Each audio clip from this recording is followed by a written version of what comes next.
So how do you hem curves?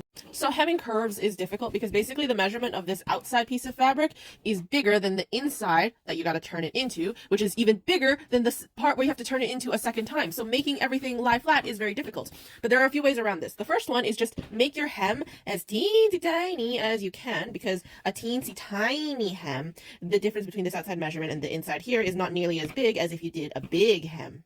The way I like to do it is over here at the sewing machine. I'm just going to fold it over just a teensy tiny bit before I start sewing, and you may find that you need to hold onto the threads at the back and tug it forward to help it feed past that first little section. You're going to fold just a little teensy bit, sew up to there, fold over the next little teensy bit, sew up to there, and as long as you keep going slowly, this should work just fine. Another extra trick you can do, if you see it starting to do this and you can't quite fold it over nicely, all you have to do is just raise the presser foot, smooth out your curve before you put the presser foot back down, and keep sewing without getting any little bubbles. Once you do that one time, you're just going to go back to the beginning again, and you're going to fold it over a second time and stitch it down really close to this outside folded edge. Same thing as before, you're just going to fold over a little section, stitch up to it, and do one tiny section at a time.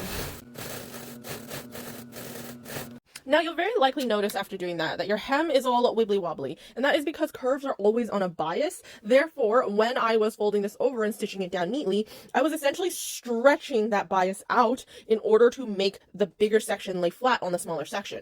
That's okay, it's very easy to fix. You just gotta iron it, and you also can steam it as well, because especially on natural fiber, steam has the side effect of shrinking your fabric. So by steaming it, you can essentially shrink it back to the same size that it was before you stretched it out. And now you see you have a nice, smooth, curved hem.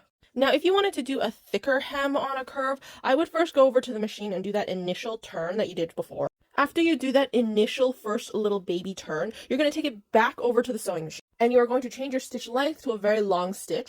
Leave yourself a nice long tail and run a gathering stitch all along the bottom of that curved hem. And don't forget to leave yourself a nice long tail when you pull it out.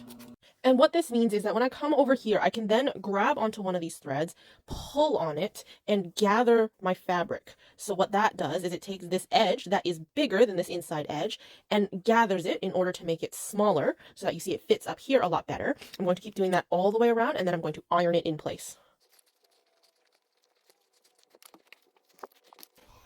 And now you see what I have is a 1/2 inch hem on a curved piece of fabric, and then I just take this back over to the sewing machine and stitch it down. And I'm going to just give it one final little press.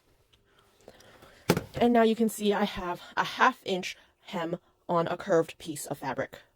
If you like this video, I'd really appreciate it if you left me a tip.